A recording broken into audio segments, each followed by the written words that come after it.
Welcome everybody, thanks for joining.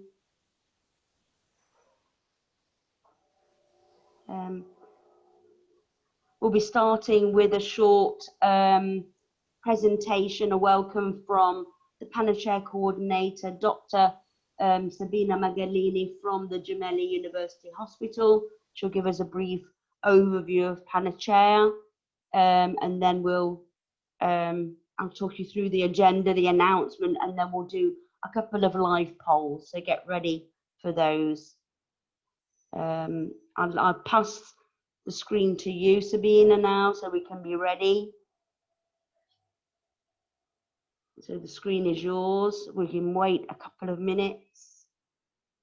Oh yeah, a few more participants are coming in.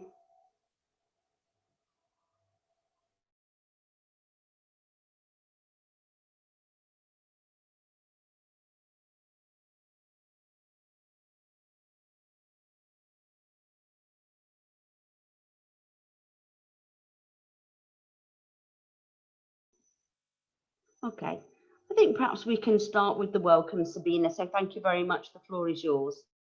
Oh, thank you, good Stephanie. So good morning to all of you. My name is Sabina Magalini, and I'm an emergency surgeon of the Policlinico Gemelli of Rome. Our hospital is coordinating the Panacea project, which has the aim to deliver a set of people-centered cybersecurity solutions for healthcare. In my role of project coordinator, I would like to welcome you to this second end-user workshop in its third session. These workshops have the intent to have feedback on the tools we are building. As you know, this workshop deals with only one of these tools at a time. This time we're taking care of the identity management platform, which is one of our most exciting, I think, solutions, very welcome to operators if it is somehow endorsed by the tool providers. We thank all of you who are participating for your precious time and the extensive experience that you will be bringing. And be sure that your suggestions and evaluations that you will offer will be put to good use to fine-tune the tools we are designing to help the hospitals with all the cybersecurity issues that we're having in these difficult times. So please have a nice workshop and give us a lot of feedback. Thank you. Yes, thanks very much, Sabina, and we all echo those words. We've had some really valuable feedback so far. So here's the agenda of the day. So we'll be starting in a few minutes with the live polling, and then I will pass the floor to our participants whose feedback we do really value for a brief introduction. And then Pasquale Mari, also from the Gemelli, will briefly introduce our presenters this morning, and they will show you, first of all, the tool for human-to-machine authentication, and then we'll move on to the next slot, which will look at machine-to-machine authentication. And then that will be followed by an interactive session with some more live polls where we're asking for your opinions based on what you've seen here this morning, so that we can build on that feedback. As Sabina was saying, you know, we still have some more developments to do, but this, you know, this series of webinars is really helpful in being able to shape them based on, you know, your inputs. So we're just going to have a quick announcement here. There'll be an upcoming open call by public tender coming very soon for the human identification authentication services for the access and use of medical devices. More information will be available soon on our website. There will be, from the launch date, there will be approximately 1 month, so 1 calendar month to respond to this open call. So, you know, if anyone on the call is interested, please, you know, let us know and we'll keep you posted. So I will now pass the floor to Christina, my colleague, for the first 2 polls. These are simple ones. We're just asking you to tell us what kind of stakeholder you are. So the floor is yours, Christina. Thanks a lot. Thank you, Stephanie. Good morning, all. Thank you for joining. I'm now going to launch the first 2 polls. You can vote. You will be given a few minutes to vote. Well, a minute, let's say, because it's really, really quick to do. And I'm going to launch the poll now and read the question. Can you all see the poll? Okay. So the first question is, which type of organization are you representing? We have several options. You can scroll down because there are more if you do so, and if none of them is applicable, please just click on other. Thank you.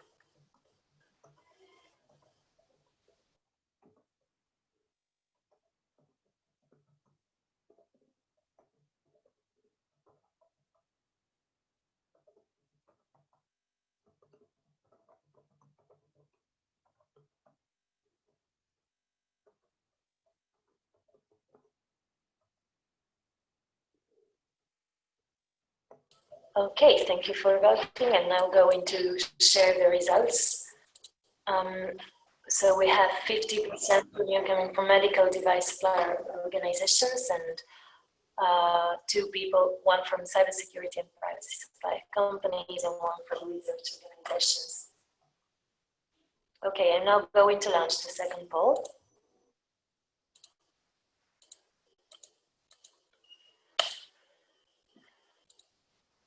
The question is, how does your specific role expertise relate to this workshop?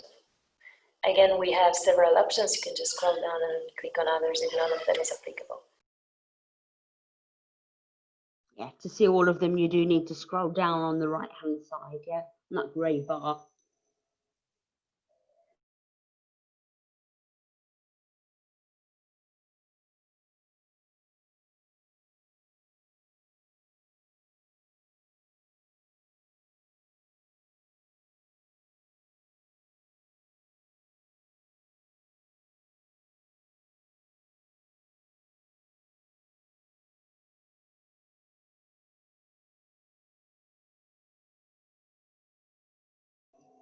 Okay, we're there. Christine, if you want to launch, yeah, great, launch the results. Thanks. Okay, so we have 50% network medical device manufacturers and 50% researchers. Thank you all for voting, and now, Steph, I'm passing the floor back to you. Thank you. Yeah, thanks a lot. So I'll now pass the floor to Pasquale, who will introduce the presenters this morning for the human to machine part of the identity management. Thank you a lot, Pasquale. The floor is yours. Thank you, Stephanie. Sorry, before launching. No, sorry, Pasquale. Sorry, my mistake. I apologise. I wanted to give now the quick introduction to the experts. Excuse me a minute. Sorry, I forgot. So we have online Davide Salvatera,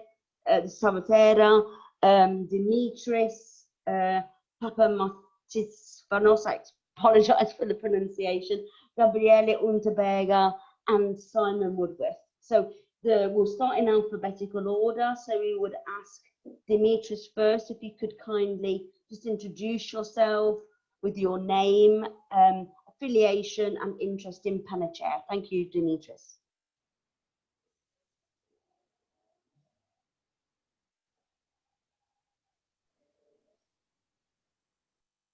Hello? I've unmuted your microphone, so can you hear me now? Yes, yes, we can. Thank you. Hi, everyone.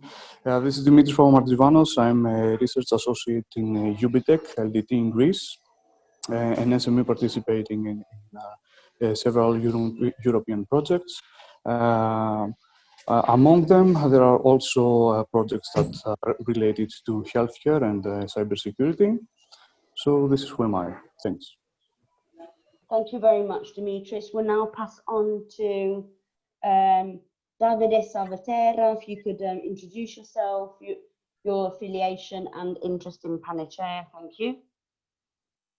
Hi everyone, I'm Davide from Videomed, part of the Hilron Group. I'm head of software development at medical device manufacturer for in video integration system for the operating theaters. And these systems are going to be more and more networked and even somehow cloud bound. So the cybersecurity matters are really important for us. Very interesting. Thank you very much. Next on the list alphabetically would be Simon. Simon, if you could kindly introduce yourself. Good morning, everybody. Yeah, good morning. Thank you for joining. Thank you. Yeah, my name is Simon Woodworth. I'm a lecturer in Business Information Systems in University College Cork, Ireland. I am a director of our Health Information Systems Research Centre, and I'm also program director for our master's degree in cyber risk for business. So I have a strong research interest in the intersection between health informatics and risk issues with cybersecurity. And I should also add, just in the interest of full disclosure, that I am actually on the advisory board for this project, but I'm here in my capacity as a researcher today. Oh, super. Thank you very much, Simon. Thank you, Simon. Yeah, and then last would be Gabriele. Gabriele, if you could give us a brief introduction. Yeah, good morning. Gabriele Morning. Unterberger, designer and developer of medical device and medical device software, former general manager of Ascom UMS, a medical device software manufacturing company, and also part of the advisory board. Thank you. Yeah, thank you very much. Yes, Thank you, Gabriele, for joining us. Yeah. So the floor, I'm going to try and stop sharing. Here we go.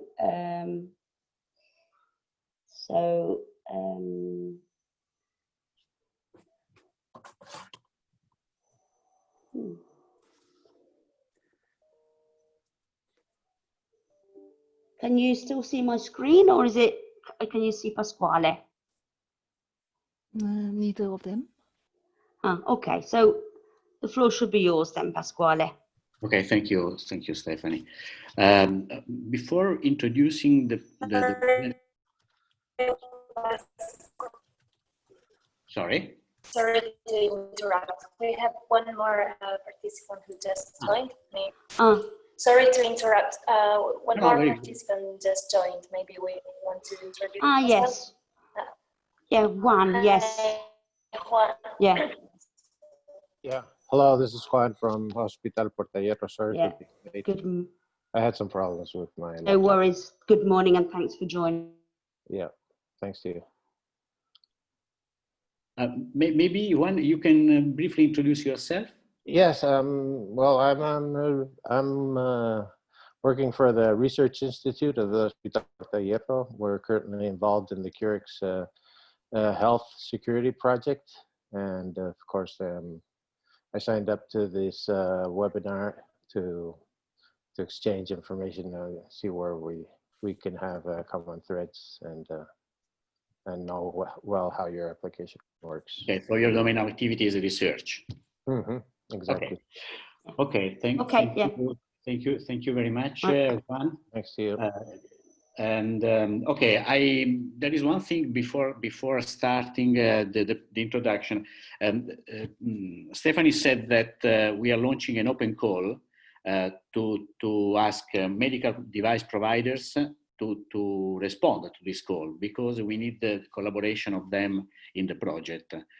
De facto, we are launching two open calls. One is the one that was shown by Stephanie. There is another one that will be launched. It should be launched by the end of this week, together with the other. And the purpose of the second one is to collect, to enroll medical device providers to help us in developing security by design solutions for the development of medical devices. So those of you that are interested, be alerted, let's say. Okay, and we will also write to you to inform you when it is officially published, and so that you can read what is the content and so on. Thank you very much for this. So let me start with the presentations. Now there will be I introduced the two speakers. They are Claude Bazou and Aghil Zadjadz. There are two engineers and two experts in the domain of identification and authentication devices, including biometric identification. So I leave the floor to them. They are from the IDEMIA company, that is an international company known for these systems. Please, Claude, Aguils, go on. The floor is yours. Okay, thank you, Pasquale. So just to present myself, so I'm Ariel Sajjaz. I'm Innovation Program Manager within IDEMIA, and I'm in charge of innovation project within the company. So I'll try to share my presentation. Okay. Tell me if you're able to see my screen. You can? Okay, all right. I'll just try to go in full mode.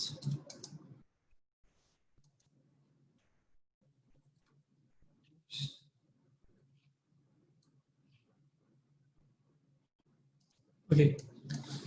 You are able to see it? Yes.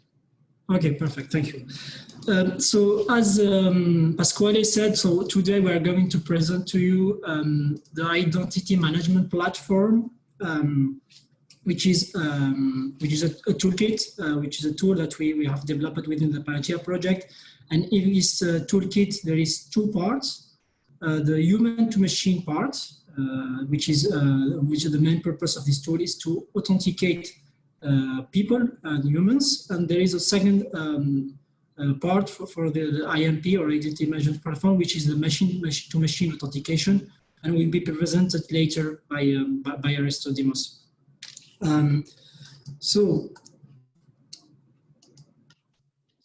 If we look today into the market and to the authentication solution that we can find in the market, so you will see that most, if not all, solutions are based on one authentication factor, which is typically use login password authentication factor. And most of the devices, if not all, are based on Windows operating system. So even POCTs, or point of care terminals, are based on Windows operating system, because behind the scene it is linked to the Windows Active Directory, and so that's why you will find that most of the solutions are based on Windows operating system. So this is in theory. So now if we take a look into the practice, so in practice, you will see that people actually will write credentials on Post-its, and they will post that next to the screen. And this was confirmed by different interviews that we have made within a lot of hospitals, for example, in Rome, in Crete, and in Ireland. So we went there and we find that most of the people, that's what they are using. There is an authentication solution, but at the end, they are trying to bypass it by using that. So you will find that most people of the same team are going to use the same credential, and typically they will use the credential of their managers. And even on some terminals, you will find that the authentication is even disabled. So they make some pressure on the IT people to so we made a user research in order to understand why people are trying to bypass these authentication measures, and we found that at first they do that because they find that passwords are difficult to remember, and actually their concern is mostly the saving people and not actually the security of the IT system. So this is not something that they're not actually care today in their day-to-day work. Their main concern is saving people, not the security of the IT infrastructure. And the last reason is that some people find typing the login password, writing the login password is very time consuming. So that's why, for example, they try to make pressure to disable it on some workstation and on some devices.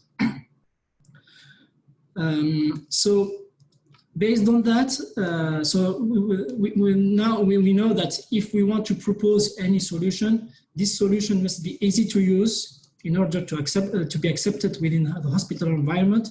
Otherwise, people will always try to find workarounds to bypass all of the security measures that you can make.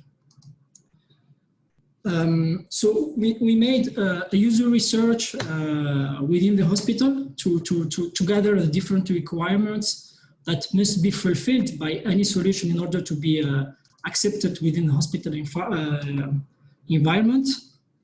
And just before that, I will just make a quick reminder regarding the authentication factors.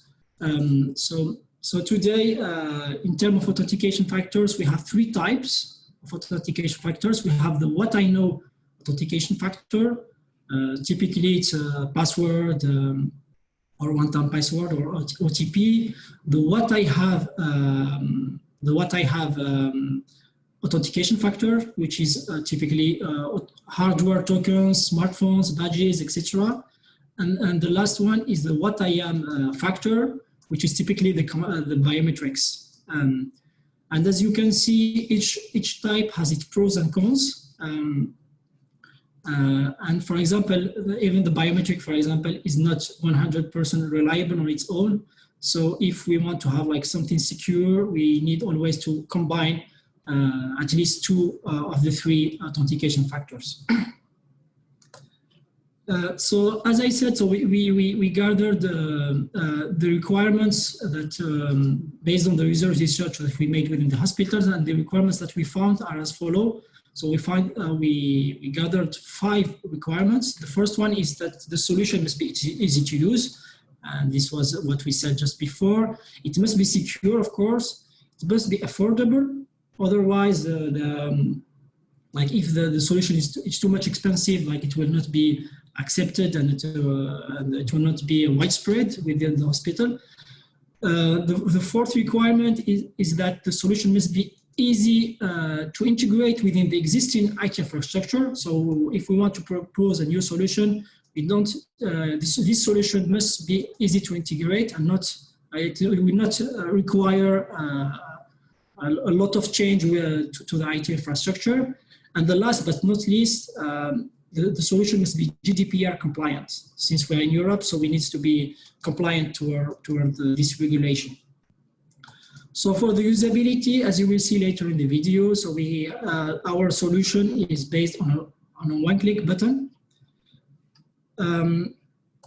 For the security, so we, as I said before, we need to use at least 2 authentication factors, and this is what we are using in our solution. And since we said that the solution must be easy to use, so you agree with me that the what I know factor, which is actually what we have today in the existing solution, is not very suitable to our usage. So we will remain only with 2 authentication factors, which is the what I have and the what I am. And for the what I have, so we choose the smartphone as the authentication factor because it is a hardware that users always carry with them, and this was also confirmed by the interviews that we have made. So all the nurses, the doctors are carrying always their smartphone with them.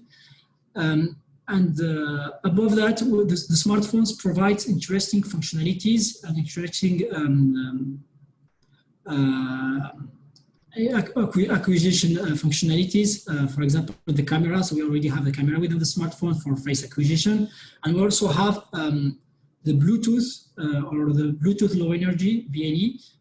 And this allows us in our solution to exchange data transparently and seamlessly.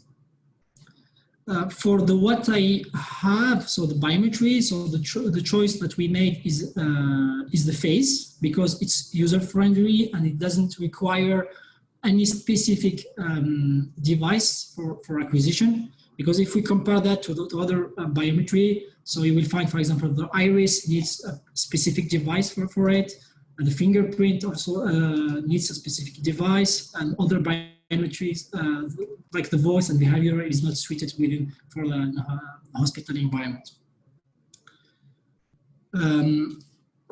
So if we look at the requirements, so for the usability, so we said that we are using one-click buttons, security, 2 authentication factors. For the affordability, since we are relying on smartphones and existing cameras, so the solution is very affordable. And for the integration within the existing infrastructure, our solution requires only an update on a software update on the workstation, nothing more. And for the compliance towards GDPR, which is very important. So here, as you will see later in the video, so we are relying on first the user consent. So we are not processing any biometric data without a user consent. And the second thing, which is also most important and which is innovative in our solution, is that we are relying on a decentralized approach for the storage of the biometry. So the user has a full control over this biometry, and his biometry is within his own smartphone and is not stored in a server or something like that, in a central server. So let's look now at the storyboard of our solution. So the user will start by downloading the Panacea application on their smartphone. After that, they will open, of course, the application, and they will start by registering themselves. So they will take a selfie and then fill some forms with some information. And after that, they can they can put their smartphone into their pocket and go to work. And something important to note here is that their smartphone will always remain in their pocket during all the workflow of the solution. So they don't need to take their phone from their pocket in order to authenticate or to do any operation. So their pocket will always remain inside their pocket. Then when they want to authenticate on a workstation, so on a shared workstation or on a medical device, so they will just sit next to it, click on a button, and then a biometric authentication will be performed. And if it is successful, they will access their Windows session. And that's it. And after that, of course, the user is happy because the experience is very seamless and, you know. So now let me share with you a video of our solution. I will just share the presentation and share with you the video. Okay.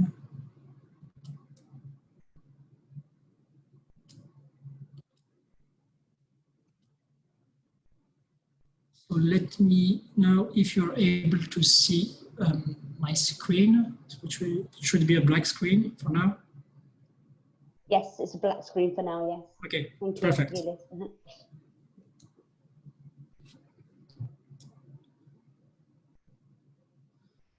So here, as you can see, so the user will start by downloading the app on his smartphone. Then this is the smartphone application. So he will start by, so this is the welcome page that provides information regarding the usage of the solution and what it provides. Then he will start the registration process. So the user will give his Windows login and his password. And after that, he will take a selfie of himself. So this is just information on how to use, how to take a selfie. And he will take a selfie. And after that, everything is fine, is done. So he can put his smartphone into his pocket.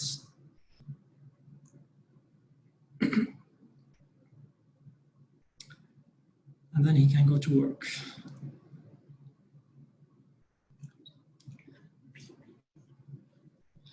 Sorry, there is a music behind the video, but I think that you are not able to hear it. So here, as we said, we are using 2 authentication factors. So here, when the user wants to log in, he just needs to click on a button, and that's it. He can access his Windows session. And of course, if you want to use the backup authentication method, you know, the login password method, so you can still use it. It's just choosing like this option. Otherwise, just one click on a button and you can access this Windows session.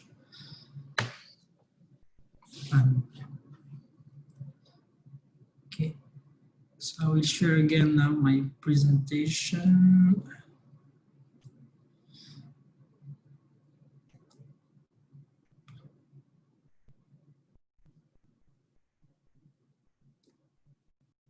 Okay, sorry.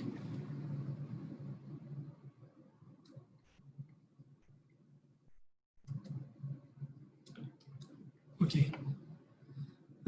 So now, as you all know, the hot topic of the moment is the COVID pandemic and the issue of people wearing masks. And it is even more true in a hospital environment.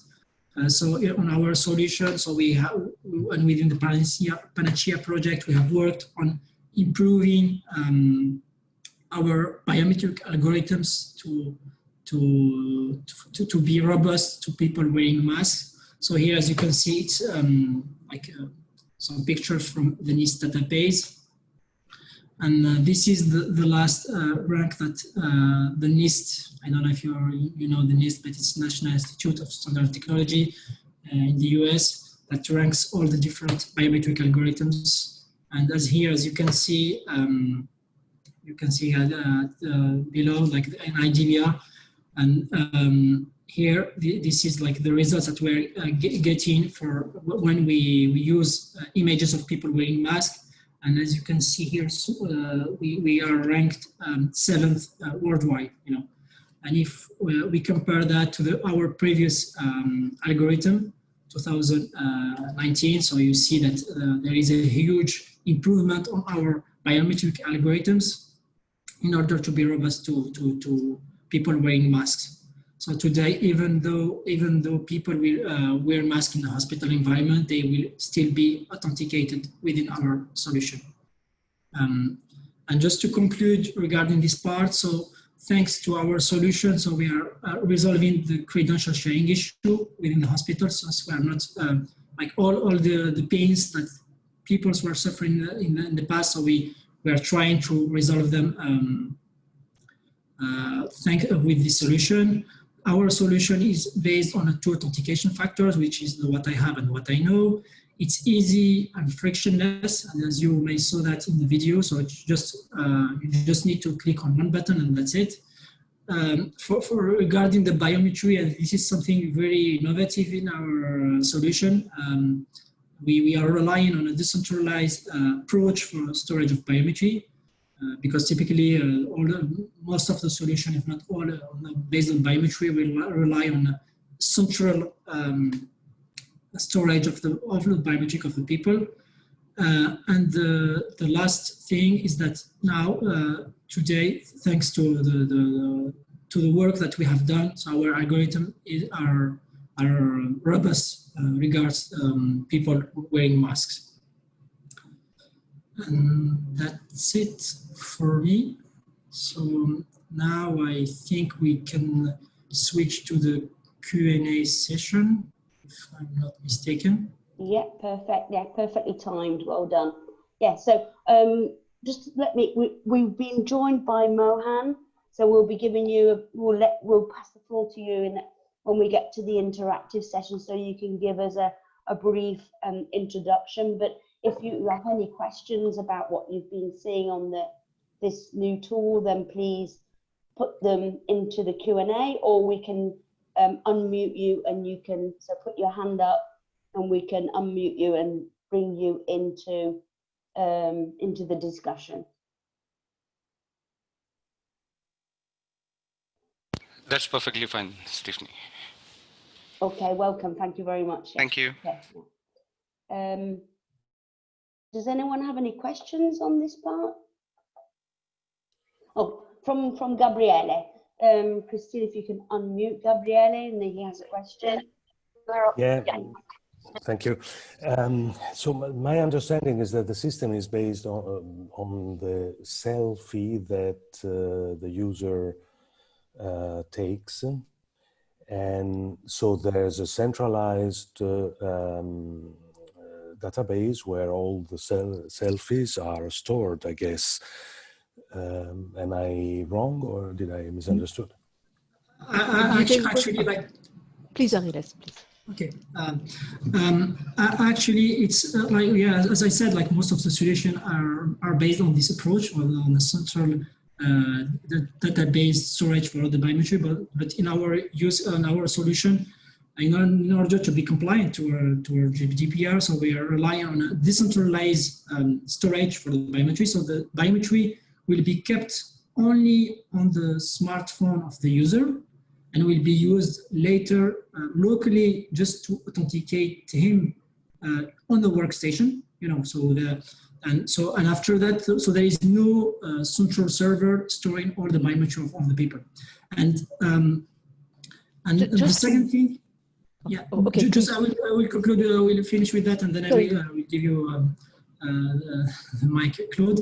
And the second thing is that we are not just relying on the biometry. We are relying also on the presence of the smartphone. So this is why we said we are using two authentication factor, which means that if the user is not having his smartphone next to him, he will not be able to authenticate into his session.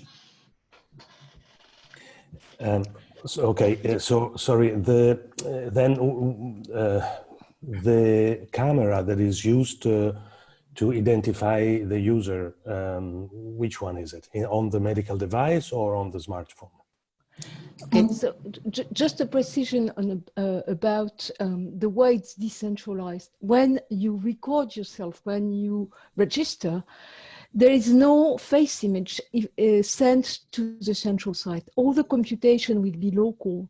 So the template will be computed on the smartphone and will never be sent to the central site. What will happen is that when you use the system to be authenticated, there will be a dialogue between your smartphone and the local workstation. The local workstation will take the picture, and then they will get from your smartphone the template. And the local workstation will compute your template and compare both templates, right? So the template will be on your telephone and will be also communicated to the local workstation, will never reach any central place. And of course, all those communications are safe and encrypted, but that's needless to say. Just to add one thing to what Claude said, and on the local machine, you know, when where authentication happens, the templates that were received by the smartphone is deleted as soon as the authentication happens, or after a predefined period. You know, let's say, for example, after 2 or 3, 4, 5 minutes. If there is no authentication that happened on this device, you know, the template will be all the biometric information will be deleted. So they will. So the templates will reside permanently on the user's smartphone, and they will be exchanged thanks to the Bluetooth for when the user is next to a workstation. And the workstation will just store it locally and delete it as, just after the authentication happens or after a predefined period. I don't know if it should respond to your question. Yes, thank you. And so are you using the PC camera or the smartphone camera for the login, for the authentication? The workstation camera, or if it's a medical device, yes, it would be required to have a camera on the device. It could be a simple camera, of course. We are relying on simple webcams. And the communication happens in Bluetooth or how? In Bluetooth Low Energy, BLE. So there is no peering required between the two. That's why we said that the smartphone will always remain in the user's pocket.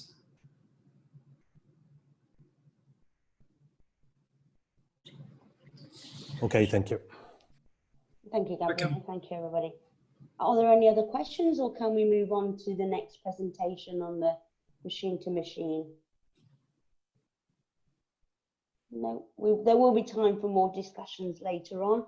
I suggest then, Pasquale, we pass the floor to Aristodemos.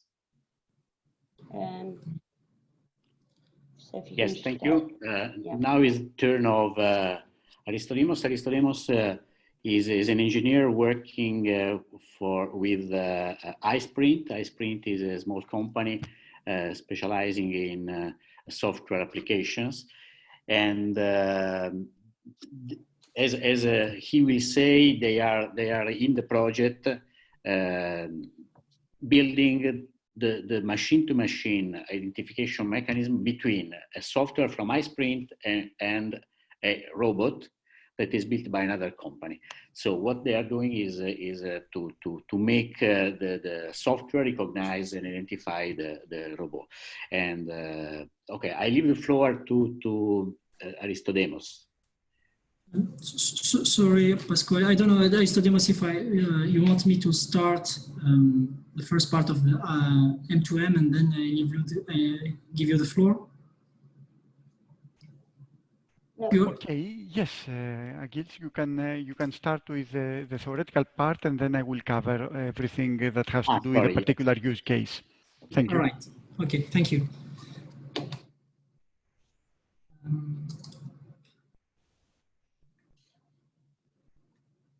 Let me know if you're able to see my screen. Yes, we can see. Okay, thank you. So now, like I will try to introduce the second part of the identification management platform, IMP, which is the machine-to-machine authentication. So here in this presentation, I will describe to you the machine-to-machine protocol, secure protocol that we have defined, and Aristodemos will explain you the how this protocol have been implemented in a specific use case. So here for the M2M, so the user scenario that we have chosen is the authentication between a Qt robot that you will see later and a Healthensia cloud platform. So this is the use case. So we have a Qt robot that communicates with a cloud platform, which is called Healthensia, to exchange medical information.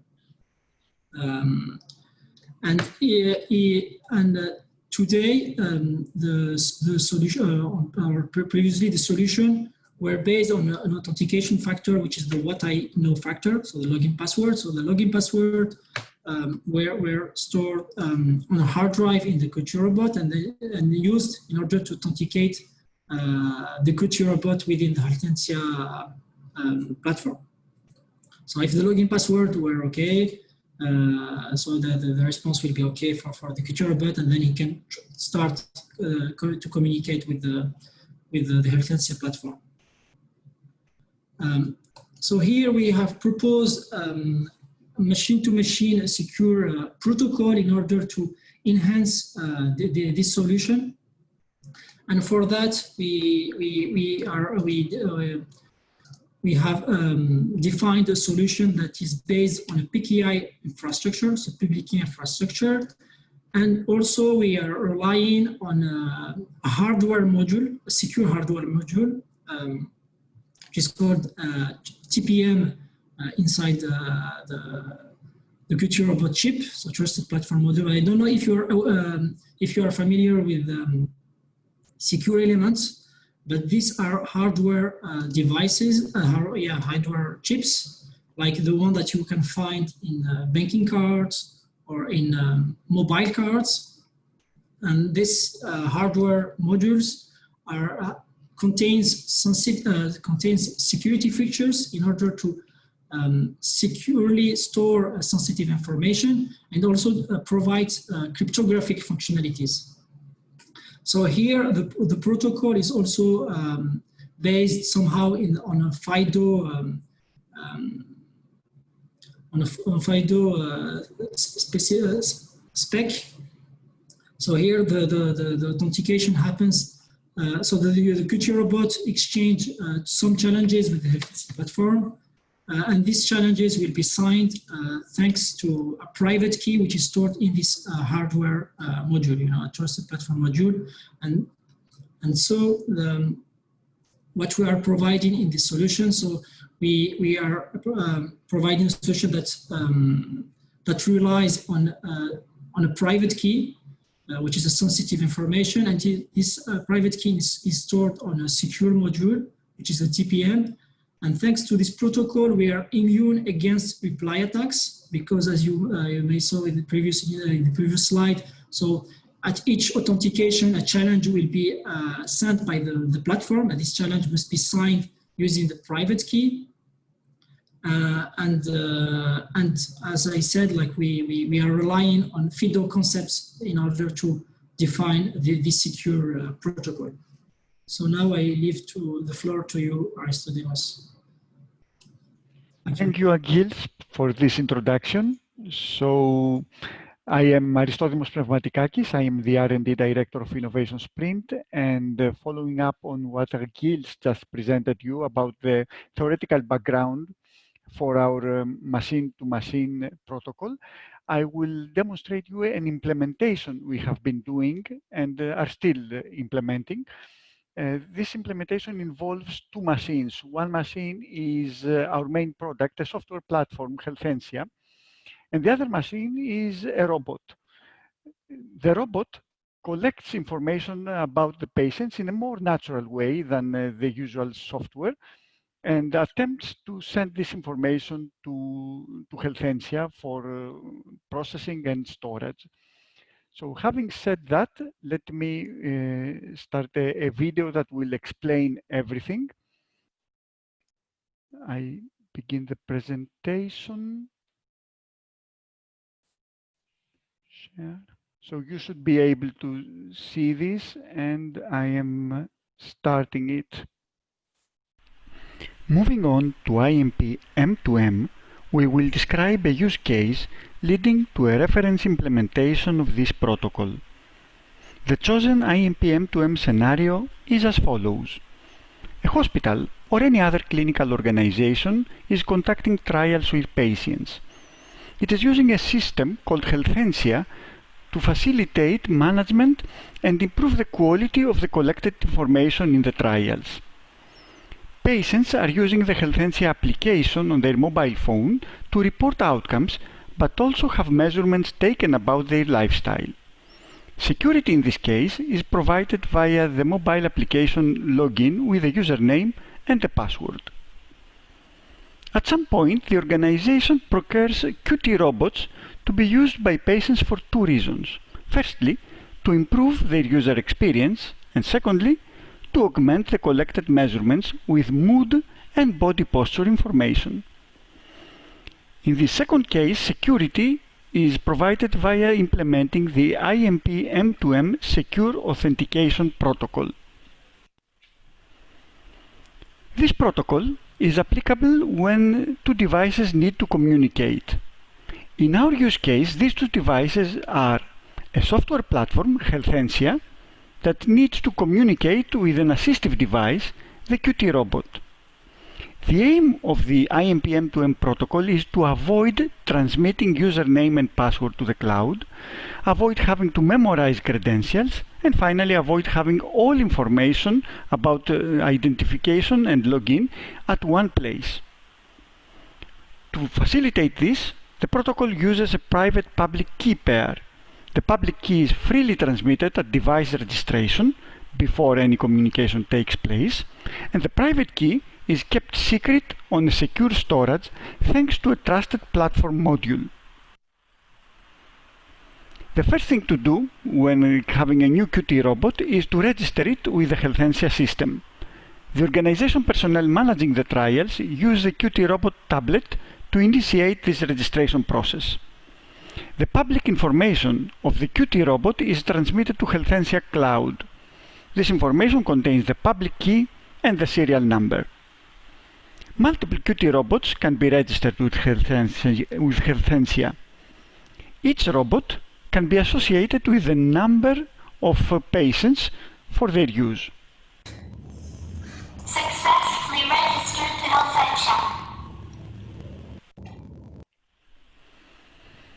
The next step is to associate a Qt robot with one or more patients.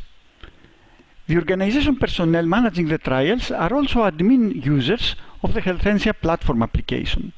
They log into this application, they view the acquired Qt robots that are registered to Healthensia, and also they view the trial patients and associate those wanting to interact with the Qt robot to one conveniently located.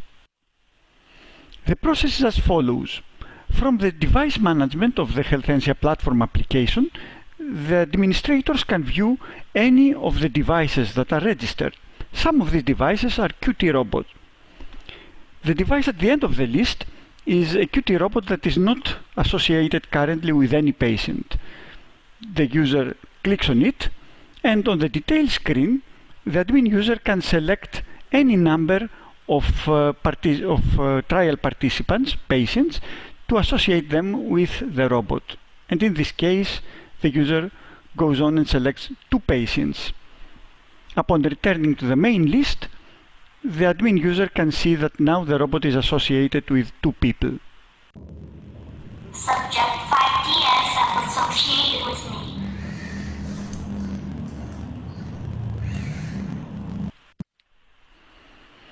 Upon successful association, the Qt ID is stored as part of the user profile in the Healthensia cloud. The Healthensia mobile application gets this updated user profile from the cloud and enables the relevant application features.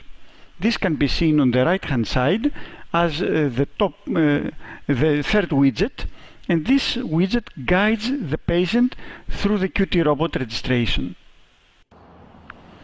The user can interact with this widget whenever he or she wants to initiate communication. Upon tapping on it, it can start the interaction.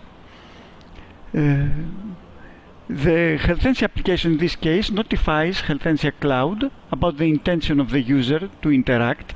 The Healthensia application enters the interaction pending mode, and the IMP M2M secure identification process is initiated during this time. Upon success, Healthensia application enters the interacting mode. The Qt widget shows that the communication is now active and allows the user to terminate it again upon tapping on the widget. Upon initiating the communication, behind the scene, Healthensia Cloud receives the interaction to initiate communication. This is indicating that the Healthensia application user and the Qt robot need to be involved in the interaction. The IMP M2M prepares a challenge, and this challenge includes the info on which Qt robot is pinged. The challenge is stored along any other pending ones to be consumed by the various Qt robots. All the Qt robots periodically poll for challenges in the pool, and at some particular time a Qt finds a challenge about itself. Using its private key, Qt robot generates and sends a signature based on the received challenge. IMP M2M uses the public key of the Qt to verify the signature and responds back with a JSON web token. When the initiation is successful, the IMP M2M indicates success, and this is learned by the Healthensia application. The widget in the application changes accordingly, and the IMP M2M removes the challenge from the pool of challenges. The Qt robot also receives the JSON web token. It stores the token for the duration of the communication session, and Qt uses this JSON web token to authenticate itself whenever it is using any of the Healthensia Cloud endpoints to submit or read data. Welcome 5DSF. I can now send information about you to Authentication. During communication, the Qt robot can receive from Healthensia Cloud any questionnaire for each patient and also a schedule on when to ask them. At the right time, Qt offers to ask these questions.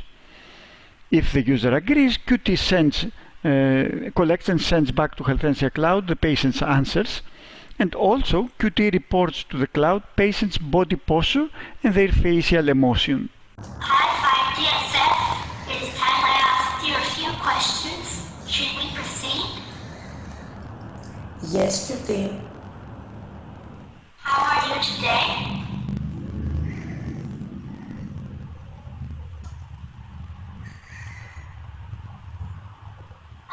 Very happy. B, happy. C, good. D, not so good. E, bad. B. So, you're happy. Do you experience fatigue?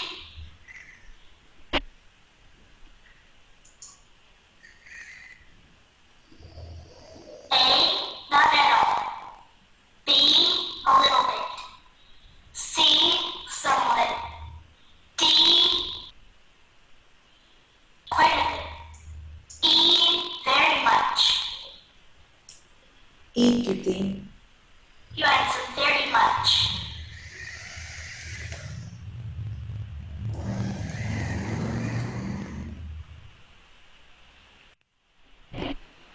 Upon finishing the communication session, the interaction can be stopped in three ways.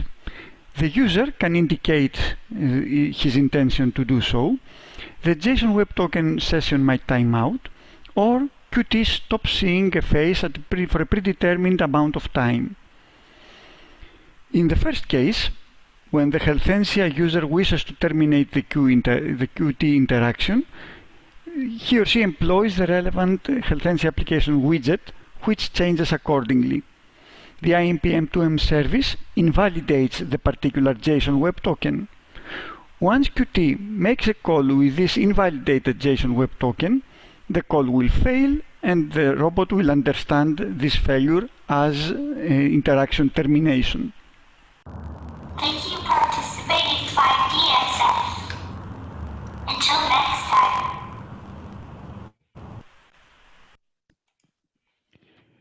So, guys, that was the demonstration of the system we are building around the IMP M2M protocol for secure authentication of two machines in order to be able to communicate information between them. Thank you. Thank you very much, Isodemos and Agiris. Are there any questions from the audience? Do you have, any clarifications or questions that you have about the presentation? You can put up your hand if you want to speak, and Christina will unmute you.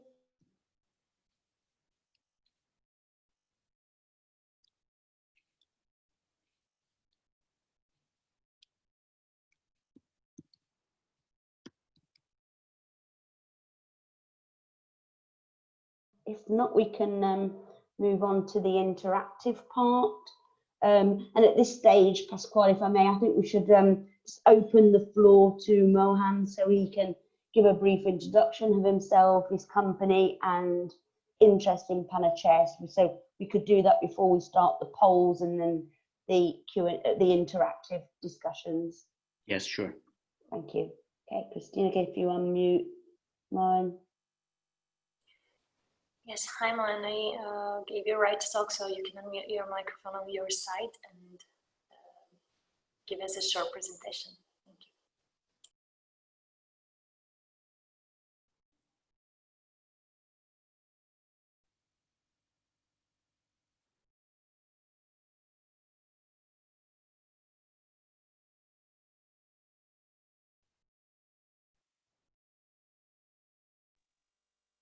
You with us, man? Yes, he unmuted the microphone, but we cannot hear you. Am I audible now? Oh, yes. Yeah. Hi. So I'm Mohan, and I'm product manager working for PMD Solutions, which is based out of Cork in Ireland. PMD Solutions is a market leader in respiratory monitoring system. So we are the original equipment manufacturer for respiratory sensors, and which will go on the patient. And we have a cloud-based system where we capture the breathing rate. The purpose of this, our product is, or the main benefit of the product is, because of the COVID-19 situation, the pandemic situation, when frontline workers or the healthcare workers, they are the frontline task force. So we want to avoid interaction in between the frontline workers and the patients. And with the help of our system, with the help of our sensors and the cloud-based system, we are minimizing the contact with the patient. That is one case. Secondly, breathing rate is one of the early warning score detection mechanism, and which helps to indicate that how fast patient is deteriorating or whether patient needs the clinical attention. So that is, in a nutshell, our system is. I was not prepared for this meeting, so sorry guys, I don't have any presentation with me as such, but I can share the presentation with you after the meeting, if that sounds okay. That would be very good, thank you. I'll explain later on how you can also engage with Panacea also through our website. Okay, thanks a lot. Yeah, absolutely. Thank Thank you. you. Bye. Bye. Thank you for now. So Pasquale, I pass the floor back to you. We'll start on the polls. Just a note that we've seen two different solutions here, but obviously we need to just ask you to give us your feedback in the polls as a general overview of what you've seen this morning. Okay, then we can clarify the points that emerge from these polls through the open discussions, and we also have some additional questions. If we have time to cover those, we will do. So pass the floor to you, Pasquale and Christina, for the polls. Thanks.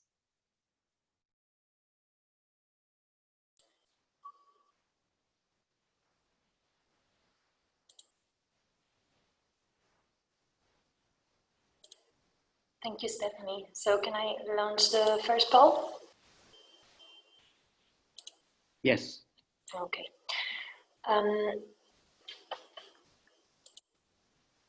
Okay, I think you can all see the poll. This concerns the need for fine-tuning, and we are asking you, based on your role and field of expertise, would you suggest some fine-tuning to this solution? Options are yes, if you have many suggestions, or yes, some suggestions, or no suggestions. Sorry, Christina, maybe we can specify which solution we are we have addressing. To do it generally. Yeah, then we'll clarify in the open discussion, Achilles, okay?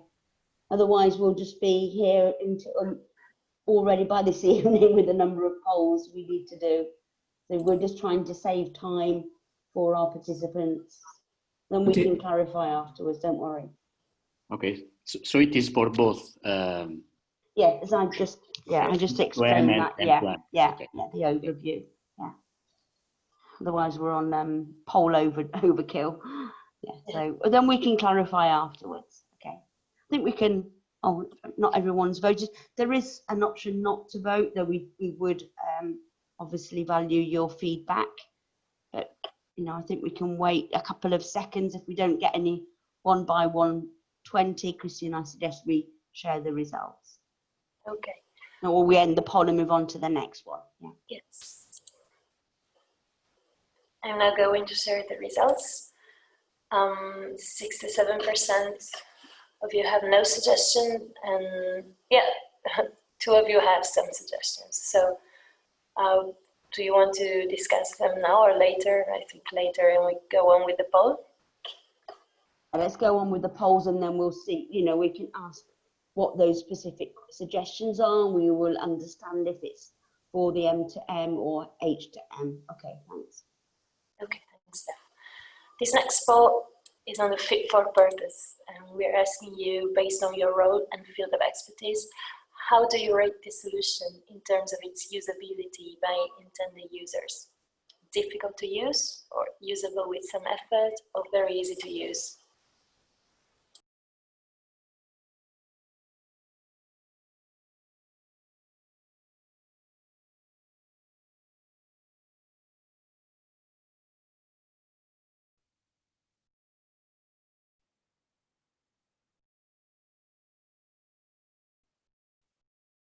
Well, that was a quick one. Yeah, great. With 100%, I think we can share the results, Christina. For voting, yeah.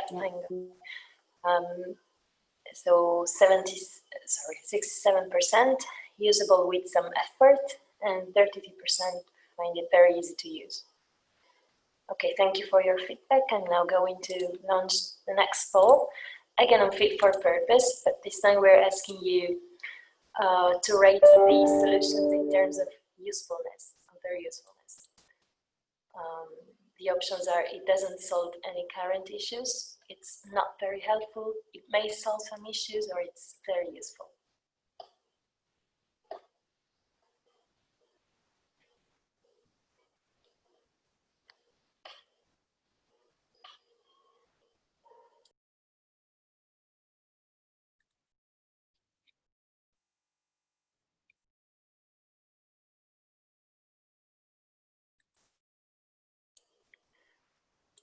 Okay, thank you all for your feedback. I'm sharing the results. We have 50-50, may solve some issue, and it's very useful.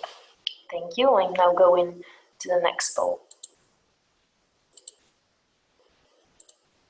Again, in fit for purpose, this time we're asking you, based on your direct or indirect knowledge of healthcare environments, how well do you think the solution captures the specific aspects?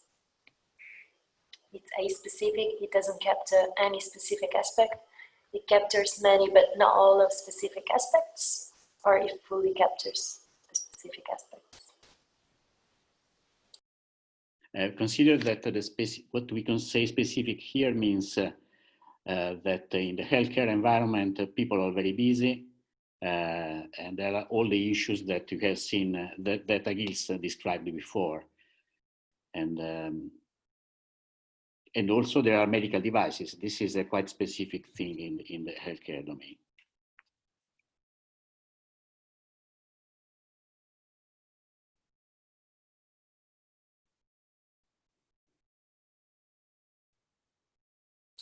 Okay, thank you. I'm sharing the results. 83% voted it captures many but not all the specific aspects, and 17%, so one of you, doesn't capture any specific aspects.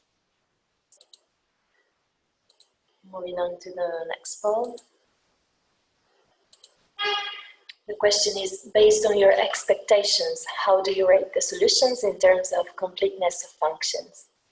It has low coverage, it has partial coverage, so some key functions, some key functions are missing, or it has full coverage of all key functions.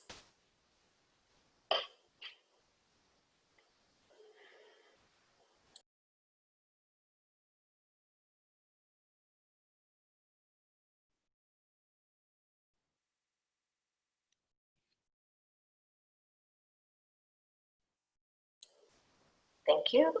I'm sharing the results. According to 50% of you, it has partial coverage, that is, some key functions are missing. 33% voted for full coverage of all key functions, and 17% it has low coverage. Thank you. I'm now sharing the next poll. This time we are asking you your feedback about the value added compared to the current state of the art. And we're asking you, based on your knowledge of other solutions you're aware of, how would you rank the IMP in terms of its innovations? Is it behind others or like others, somewhat innovative or very innovative?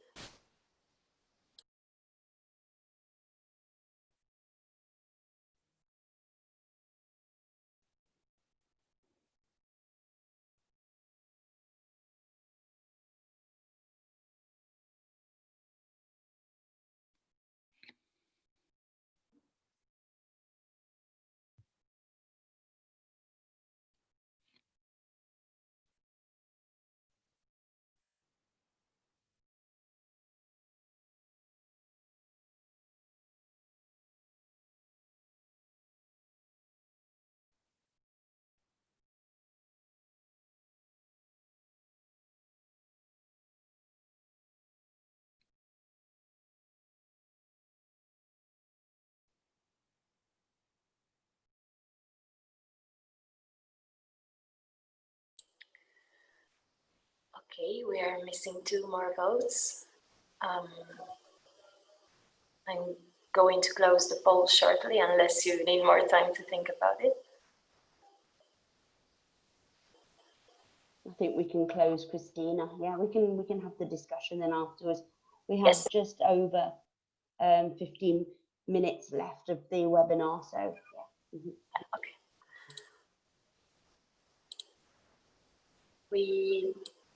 I think you can see the results. 50% is like other solutions, and 25% voted for it is somewhat innovative, and 25% it is very innovative. Again, on value added, this time we're asking you to rank the IMP in terms of its usability by the intended user. Options are: it is less usable, it has the same usability, it is a bit more usable, or definitely more usable. Thank you.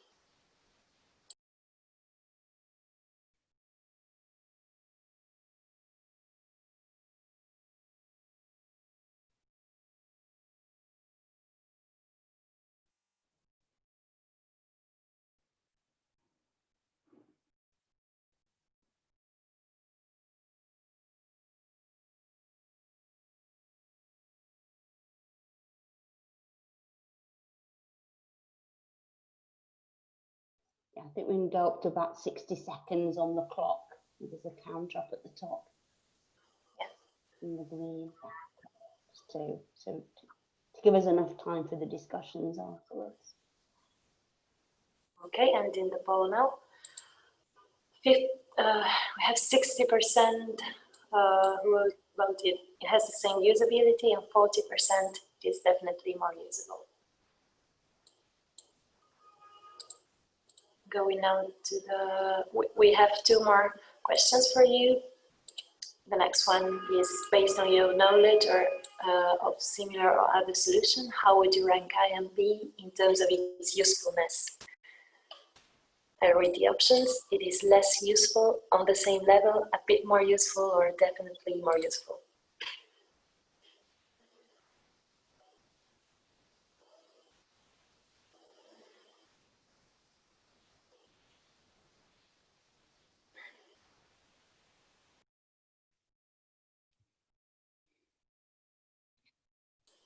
Okay, thank you all for voting.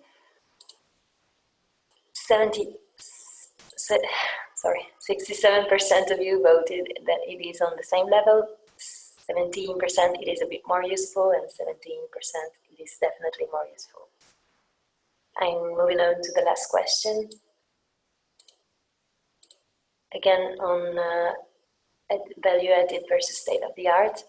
We're asking you, based on your knowledge of similar or other solutions, how would you rank IMP in terms of its completeness of functions? It is less complete, it is similar to others, it is a bit more complete, or definitely more complete.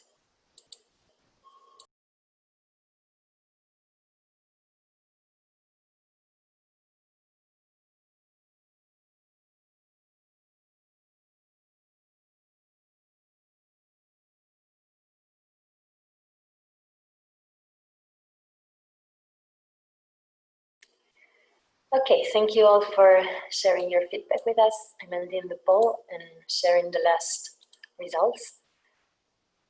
67% of you voted it is similar to others, and 17% it is less complete, 17% it is definitely more complete. Thank you. I'm passing the floor back to you, Stephanie. Yeah, thanks a lot. Pasquale, we have Yes. about 13 minutes left on the clock.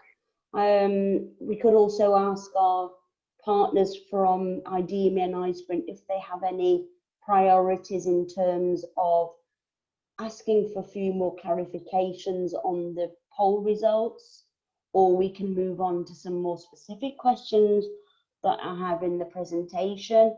So please, you know, we can also, of course, open the floor. If someone's immediately got a question, you can put up your hand or a comment on the overall presentation, or if you have any specific comments on one of the approaches, human or machine to machine. Yeah, here we go. Here we have Gabriele as well. The floor is yours, Gabriele. We'll unmute you so you'll be able to unmute yourself. Okay.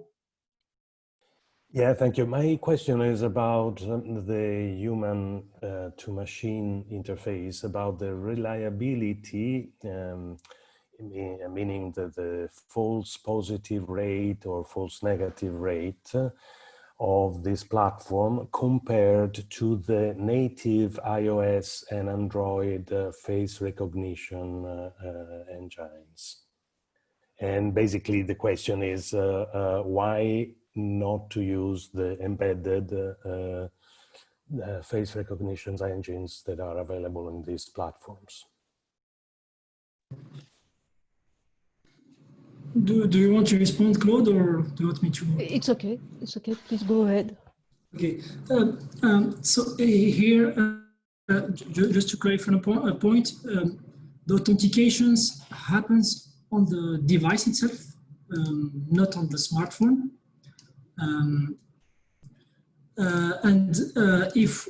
So in terms of FRR, so we do, like, we have good performance with our biometric algorithms, and here we are not doing a one-to-many identification. We are doing only a one-to-few identification.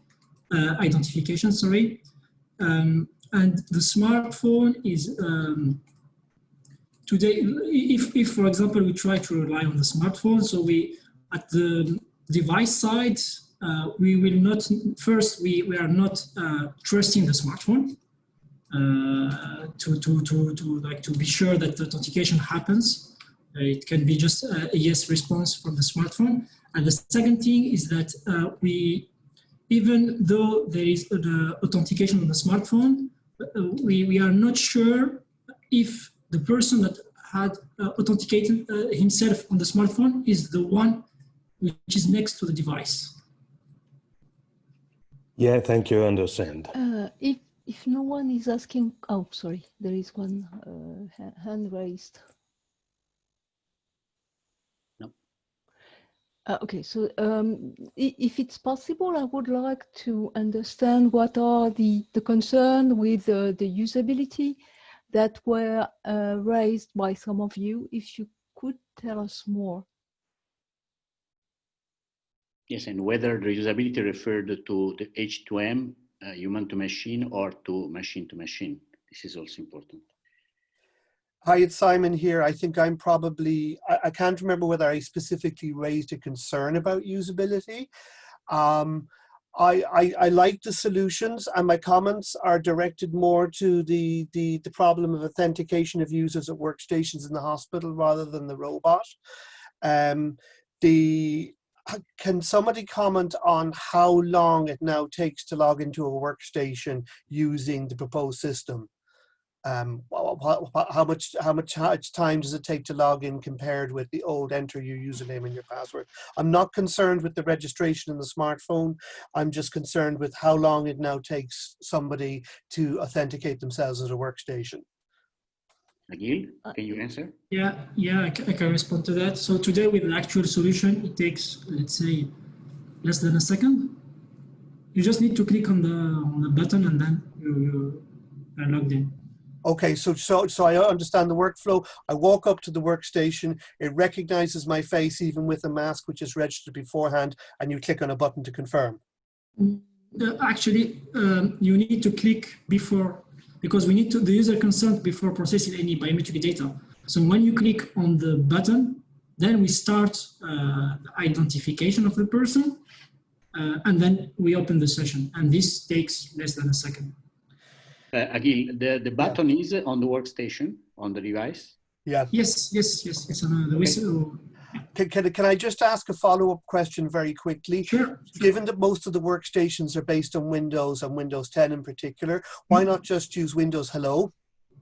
Yes, that's a good question. Actually, Windows Hello is, the purpose of Windows Hello is for people that having their own machine, but when it's a shared workstation, this will not work.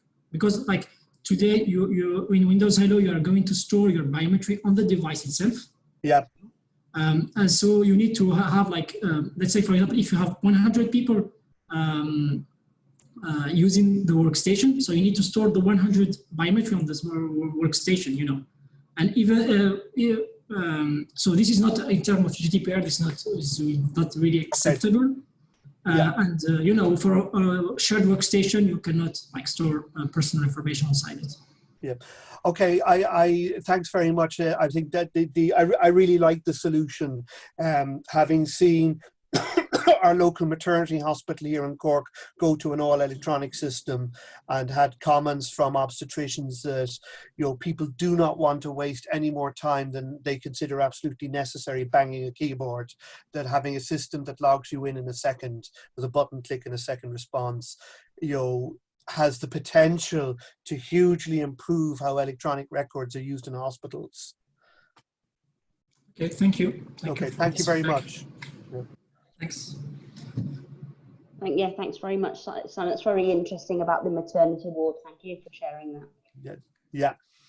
Gabriele has another question, or I misunderstand? Okay. Yes, thank you. I say my concern was about the usability of this system in all the types of machines where in a hospital we have a human-machine interaction. I mean, it's not only a PC, but also medical devices like ultrasound machine, blood gas machine, patient monitor, ventilator, even infusion pumps, you know. So all of these devices would benefit from a strong and simple say, way to identify the user. So yeah, I'm wondering whether Gabriele, what you see is more a deployability issue. Once it is deployed, it should be easy to use. But the problem is to deploy also in every type of device. This is the concern, or not? Well, the concern is whether the architecture and in general the workflow of this solution is applicable, because you will not have, of course, cameras on patient monitors or many other devices. And some may not have a Bluetooth interface as well. So, you know. No, it's clear.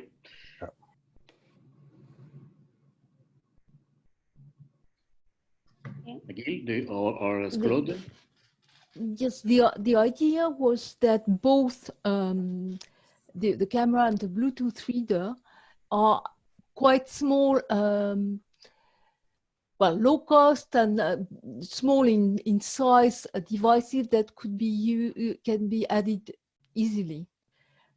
So the idea was, of course, more for new devices that could be upgraded quite easily. Yeah.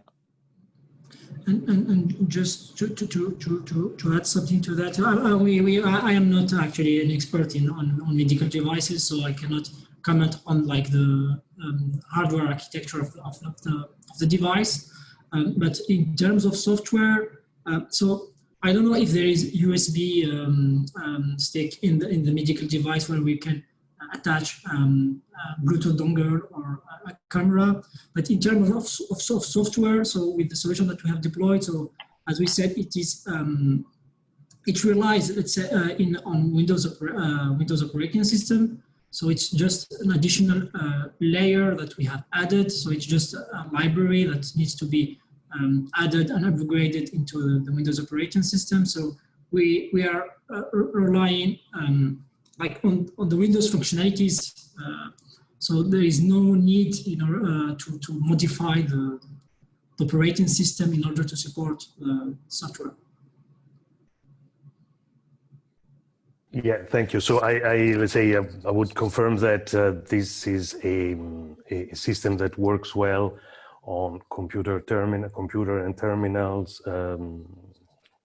Let's say for medical devices is unfortunately, I mean, a different world, and also the time to change these devices is very long. I mean, the design and implementation time for them.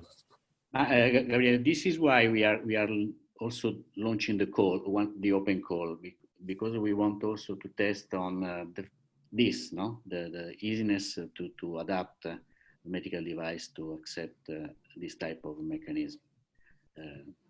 So we invite who of you are interested in participating responding to the call to respond, to participate to the bid. Well, yeah, certainly I will look at it. Yeah. Thank you, Gabriele. Thank you to all of you that are in the position to take care of this. So I leave the floor to Stephanie to close.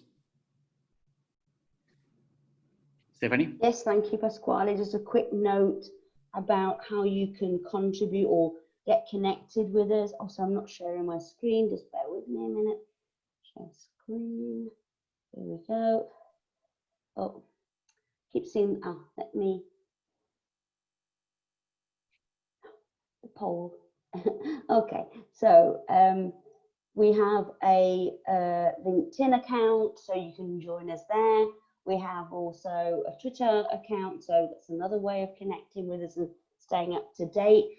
One of the features of the website is a lookout watch, and this covers research papers, policy reports and guidelines, and market reports. Also, some more will be coming on the standardization. This all relates to both cybersecurity and the healthcare sector, and we are open to people from outside contributing to this with their work or with a report that they think might be interesting, not just for Panacea, but for the health and cybersecurity community more broadly. Obviously, these webinars are continuing this afternoon and then again next week. So stay tuned for those. You should all have the agendas.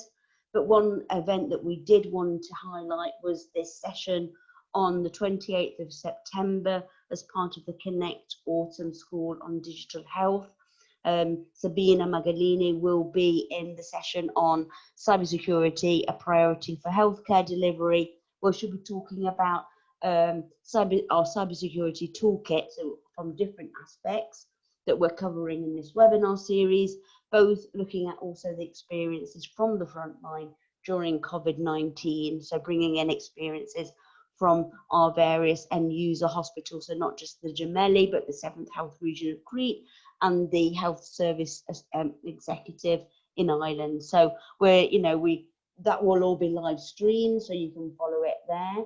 Details are on our website. So thanks again to everybody for joining. We've really appreciated getting your feedback this morning. We may follow up with some additional questions that we didn't have time to ask during the webinar, but we'll send you the links and the details, and obviously the information about the open call. I'll just stop sharing my screen. So thanks again, everyone, for the valuable feedback and your questions.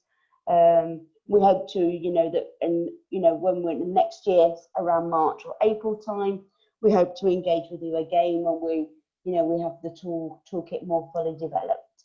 Okay, but stay tuned with Panacea. Keep connecting with us in the virtual through the virtual platforms whenever you like. Okay, thanks a lot. Don't know if you want to make a concluding statement, Pasquale? No, also on my side, I thank you, everyone. Really, I thank you for your patience and time that you have dedicated to us. And brain also. Thank you. Yes, thank you. Thanks. Bye for now then. And thanks for organising this. Yeah, no, thank you, Simon. Thanks a lot. Yeah, for joining us. Bye. Bye. Bye to everyone. Goodbye. Bye. Thank you, everyone. Bye, everyone. Thank you, everyone. Bye, thank you, everyone. Thanks a lot. Bye.